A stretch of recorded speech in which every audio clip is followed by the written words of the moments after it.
Tonight on PBS News Weekend, the search for the disappeared inside Syria goes on as former prisoners speak out about horrific conditions. I thought I saw death in front of my eyes. We didn't have hope we'd see the light again. When I got out and saw the sun, I thought I had been reborn. Then how Hurricane Helene caused a shortage of IV fluids affecting hospitals nationwide. And history at this year's World Chess Championship. An 18-year-old becomes the youngest champion ever.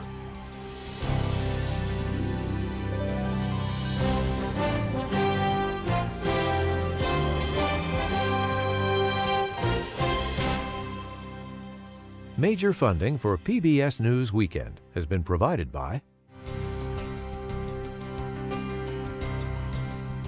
and with the ongoing support of these individuals and institutions.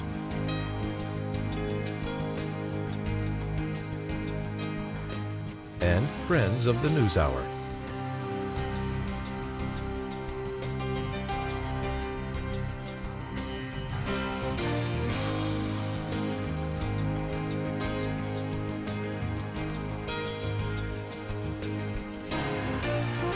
This program was made possible by the Corporation for Public Broadcasting and by contributions to your PBS station from viewers like you. Thank you.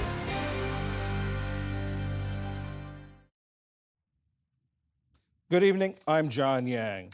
What comes next in Syria now that the Assad regime is history was the topic at a meeting in Jordan today of top officials from the region, from the European Union, and from the United States. Secretary of State Antony Blinken outlined some of the principles they discussed. The rights of all Syrians, including minorities and women, should be respected. Humanitarian aid should be able to reach people who need it. State institutions should deliver essential services to the Syrian people. Syria should not be used as a base for terrorist groups or others who threaten Syria's people, its neighbors, or the world. Under the Assad regime, hundreds of thousands of Syrians were swept up by the security apparatus, never to be seen again. Simona Foltine gained access to one of the intelligence branches that orchestrated that brutal repression. She tells us what she found. The search for the disappeared continues in Damascus. At the Palestine branch of Assad's feared intelligence services, relatives pore over stacks of notebooks, sift through piles of passports taken from prisoners, in hope of finding a trace of their loved ones. Ibrahim and Hussein are each looking for their brothers who've been missing for years. They don't know for sure if they passed through this particular prison. They're flipping through a registry where guards recorded every new arrival. Everyone who entered, their name is here. The date is here. What they confiscated, which day, what time. The Palestine branch was one of several security agencies that enforced Assad's tyrannical rule. Each had its own prison, where people were disappeared, tortured, and killed. The way it happened, they rotated them through 4 to 5 different branches, and each branch did their own investigation as they pleased. This is the second prison facility Ibrahim and Hussein have been to. With each day, the hope of finding their brothers alive fades away. God is generous. We don't know if we'll find them, but God is generous. They say that the cars took away the prisoners where we don't know where. They took them away Wednesday, Thursday, and Friday, just before the liberation. Knowing the truth at least would provide some closure. The one thing they do know is that justice must be served. The person who used to run this branch, where is he today? Where did he go? He's here, in this country. No matter who he was, the responsible authorities have to be brought to account for what they did to the people. Every judge, officer, deputy officer, guard, anyone responsible must be brought to account. Everyone who was loyal to them is one of them, whether he was the guard at the door or the head of the prison. Assad's government kept meticulous records of its own crimes. That includes the names of his henchmen. The rebels' offensive took them by surprise, and there was no time to destroy incriminating evidence. In the main building, we found a register of rotations of officers who worked at this branch. What this book contains are the names of all the officers who worked here, who might be responsible for some of the crimes that have been committed here. So this is a really crucial piece of evidence. The problem is there doesn't appear to be a process to safeguard these documents, which will inevitably be really important for any future justice and accountability process. The rebels are now guarding the compound. Ahmed al-Shibli was imprisoned for months inside Palestine branch before joining the armed opposition. This was the first time he returned. The cells are underground. We can go down there. I am shaking. Every time I remember this place. We proceed downstairs into the darkness where the prisoners were held. There would be 50, 60 people here in this cell. When they entered the cell, I'll show you how it was. Whenever they opened this window, Ahmed shows us the position he was forced to take when the guards entered. if you don't stand like this, they'd start beating you with electric rods. It shocks your brain, your heart, every part of your body. So immediately, you have to put your head against the wall. You are not allowed to look. Whoever looks will be taken out. This means he could spend a day, 2 days, or 3 days under torture. Ahmed was a former officer in the Syrian army. He was arrested on suspicion of being sympathetic to the opposition alongside 9 others. Only 3 got out alive. I thought I saw death in front of my eyes. We didn't have hope we'd see the light again. When I got out and saw the sun, I thought I had been reborn. Amid calls for justice, there's also a yearning for revenge. In my opinion, we should put those who imprisoned us in the same conditions, so that they live through the same suffering, so that they know God is just. The new government has yet to announce how it will deal with the perpetrators and what will happen to these prisons, the sites of so much injustice and pain. For the relatives of those missing, there are more questions than answers.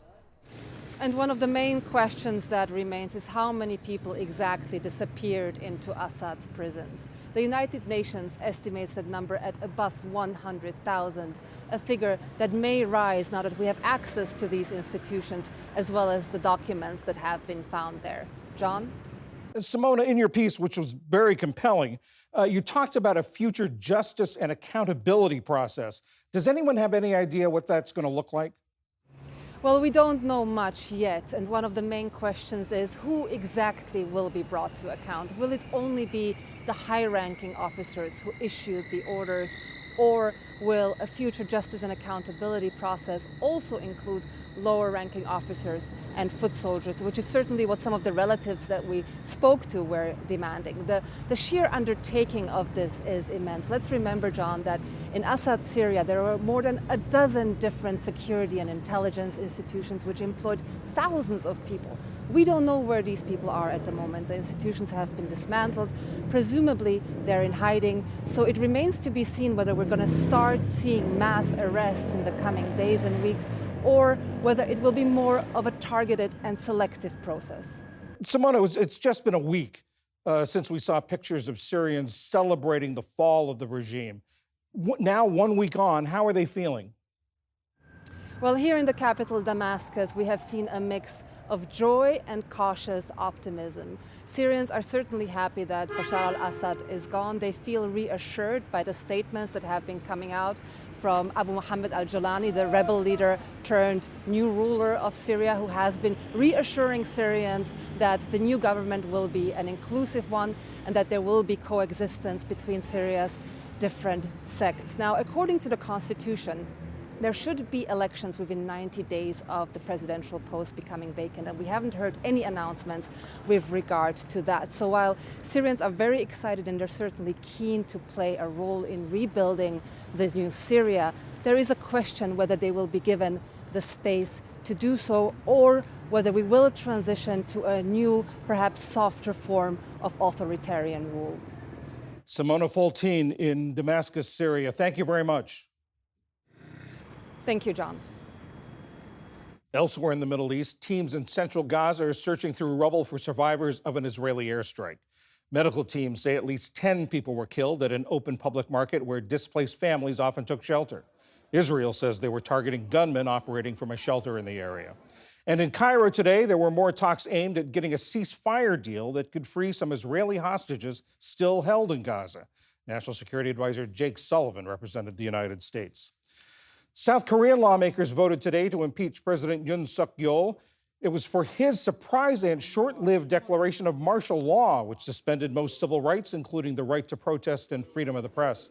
Following the vote, Yoon said impeachment is a temporary pause. The prime minister now assumes presidential duties, while South Korea's constitutional court decides whether to remove Yoon from office. House Speaker Emerita Nancy Pelosi underwent hip replacement surgery today at the U.S. Army Hospital in Landstuhl, Germany. Pelosi, who's 84 years old, tripped and fell yesterday in Luxembourg. She's in Europe as part of a bipartisan congressional delegation marking the 80th anniversary of World War II's Battle of the Bulge. Pelosi's office says she's well on the mend. ABC News has agreed to pay $15 million to the Trump Library to settle a defamation suit. It stems from anchor George Stephanopoulos' incorrect description of the civil case involving Mr. Trump and writer E. Jean Carroll.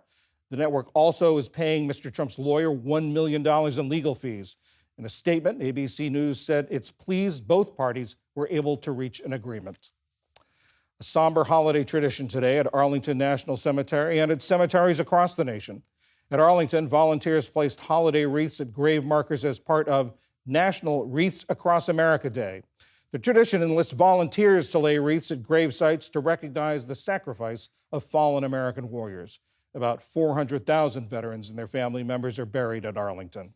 Up next on PBS News Weekend, how hospitals across the country are dealing with a shortage of IV fluids. And a new era in chess begins with the youngest champion ever. This is PBS News Weekend from the David M. Rubenstein studio at WETA in Washington, home of the PBS NewsHour, weeknights on PBS.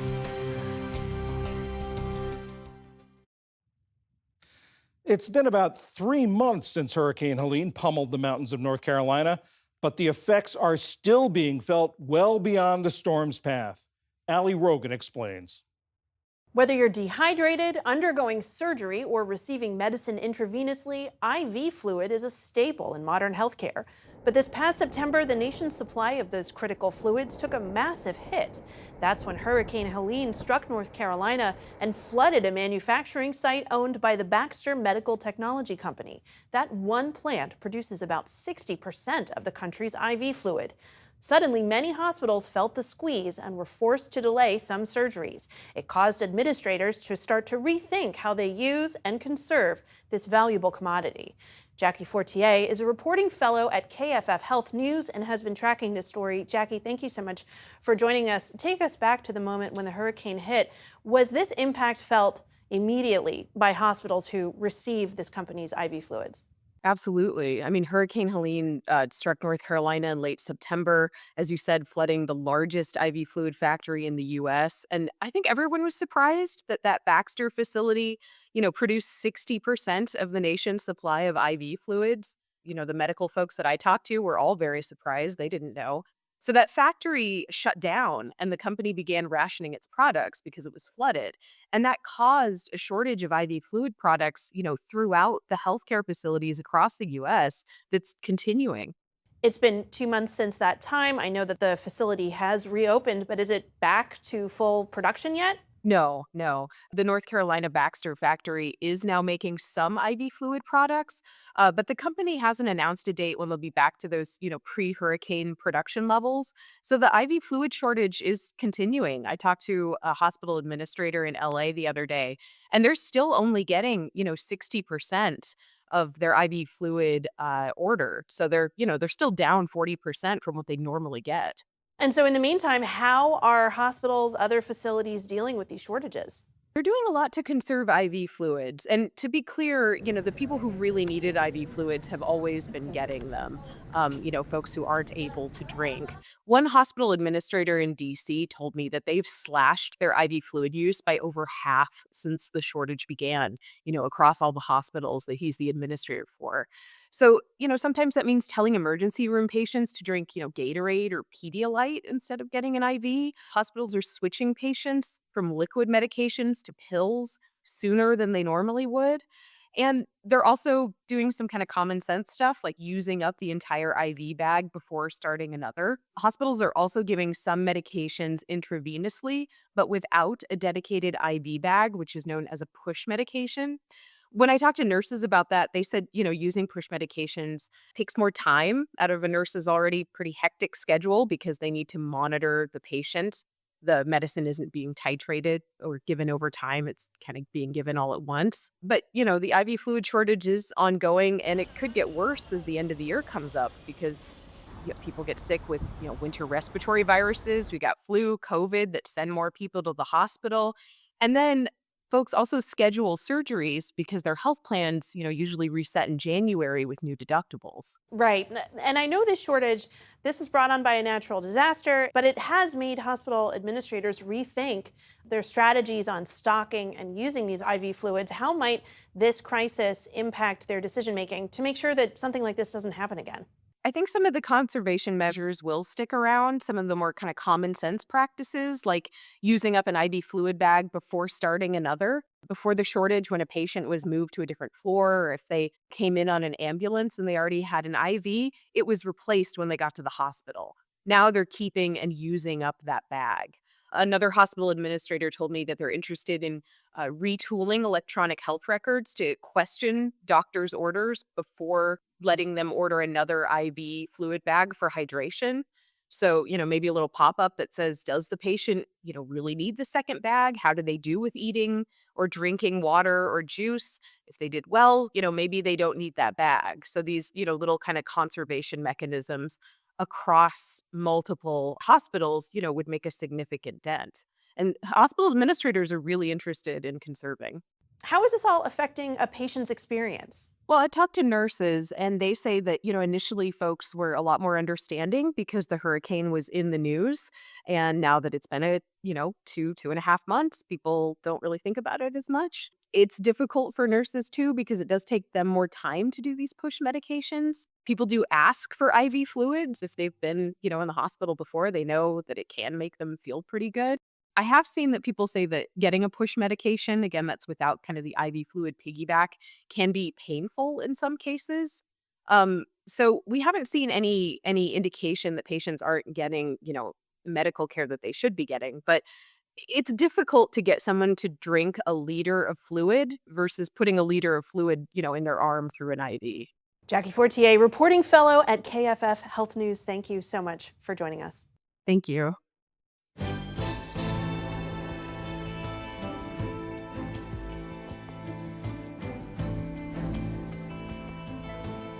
There's a new chess world champion, and he's the youngest ever. 18-year-old Gukesh Damaraju defeated defending title holder Ding Liren of China at the World Championship in Singapore. Damaraju, who goes by Gukesh, has had a meteoric rise amid a surge in the game's popularity in India. This is what the chess-based India's broadcast looked like when Ding made a blunder that opened the door to Gukesh's victory. Look at you. What? What?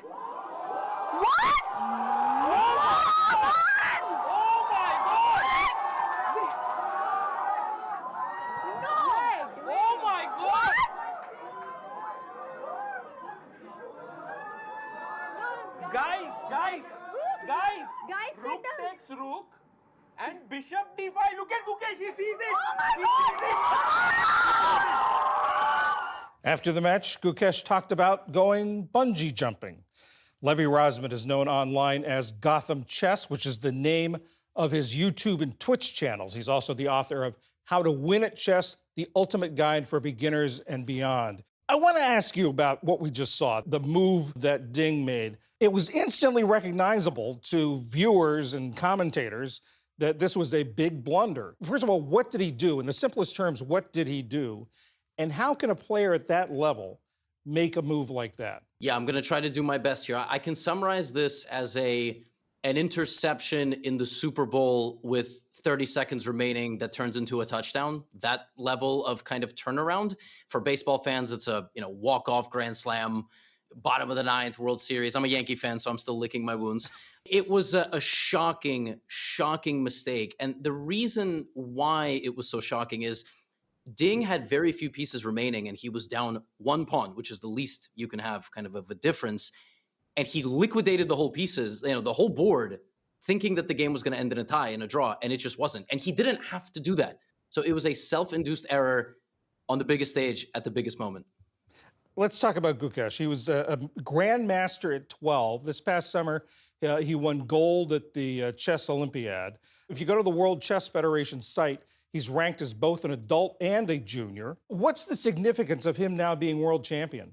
It's massive. So for the last, let's say, 10 or 15 years, chess has had several stars, but one superstar, unlike, let's say, tennis, which has the big three with Novak Djokovic, Roger Federer, and Rafael Nadal. We have Magnus Carlsen. Before Magnus, we had a few very strong top players, including Vishwanathan Anand from India, who started this whole chess boom in India. And before that, Kasparov, Garry Kasparov, who some of the folks who are listening right now might know about. But Gukesh is the next generation. He's 18, and we've been waiting for the next teenage superstar to break through. And he basically completed chess in a year. He won the Chess Olympiad with India. He was a dominant force for them on the first board. And he won the candidates tournament to qualify for the World Championship. And now he's the world champion. So talk about solving the game. You mentioned Magnus Carlsen, a former world champion. He won his world championship, the first one, in 2013 by defeating the only previous Indian world champion, Vishy Anand. It was in Chennai, which is Gukesh's hometown. He was a spectator at that match, and he said his dream of becoming world champion started then. When Magnus won, I thought, I really want to be the one to bring back the title to India. And this dream that I had like more than 10 years ago has been the single most important thing in my life so far. What's this going to do to chess, not only in India, but around the world? It's going to be massive. The first time that India had a world champion, it was their first ever grandmaster. It was Vishy Anand. They didn't have another one. And now I believe they have 100. And I believe they are creating 2 or 3 new ones, meaning those players are qualifying for the title every month. It's hard to understate how crazy this is going to get in India. It's going to be a hero's welcome of epic proportions. All top cricketers, actors, musicians, politicians are going to congratulate Gukesh. He might have to stay inside for a little while. It's going to get a little rowdy. Listen, I'm so happy for him, and I hope this spreads around the world, to be honest with you. When Ding became world champion, I hope there would be a similar boom in China. It wasn't quite as strong, so India's love for chess is unbelievable. Let's talk a little bit more about Magnus Carlsen. He decided not to defend his title in 2023. He said he lacked motivation. He is not competing in the World Championship Series. When Gukesh said he wanted to play Magnus, Magnus said, "I'm not part of that circus anymore." He's spending most of his time and energy on faster chess formats, speed chess. What does that say about where chess is right now? It doesn't sound good to the average person, right? We all have a sport we follow, and that sport has a champion at the end of the year. But most of those sports, it's then open. It's not like the Kansas City Chiefs just wait for somebody to qualify to play against them. And chess has that format. We have that boxing system where we bring up a challenger to a champion. It's to be determined if that's the best system, but Magnus Carlsen was clearly not interested, like he said in his own words, participating in that circus anymore. Can we have a reunification bout? Maybe. I would argue, though, that this is definitely not a great sign that the world champ is absent. I will summarize this by saying it doesn't take anything away from Gukesh. He's still the world champion. So now we've got an 18-year-old world champion. Speed chess is on the rise. As you look forward to the future, what excites you about the future of chess? What excites me the most is right now we've got a lot of innovators. We've got people coming in trying to speed the game up. And the biggest problem that chess has is that it's not a TV product in a sports form. I'm not saying we need 400 advertisements in the middle of the game and you miss a move, but what I am saying is we need to make it digestible and understandable for people at home. And I'm willing to bet, John, that most people that listen to me right now will agree with this and go, I don't follow chess on a day-to-day basis. And sometimes I'm in a city where a big event is happening and people don't know what's happening, but they love chess. That's our biggest problem. That's what I'm most excited for us to tackle in the future. Levy Rosman on the future of chess. Thank you very much. Thank you.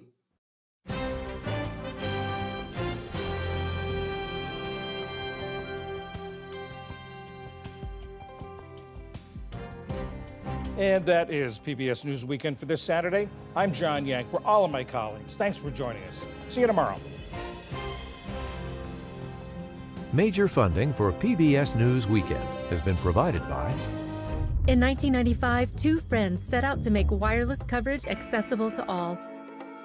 With no long-term contracts, nationwide coverage, and 100% U.S.-based customer support. Consumer Cellular. Freedom calls. and with the ongoing support of these individuals and institutions.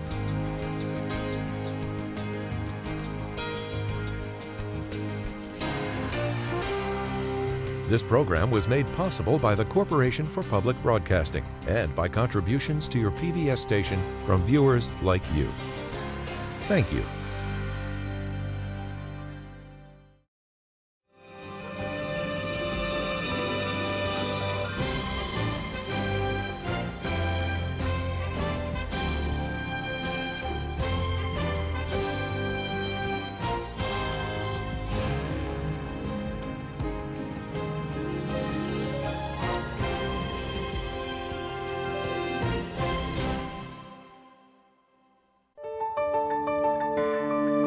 You're watching PBS.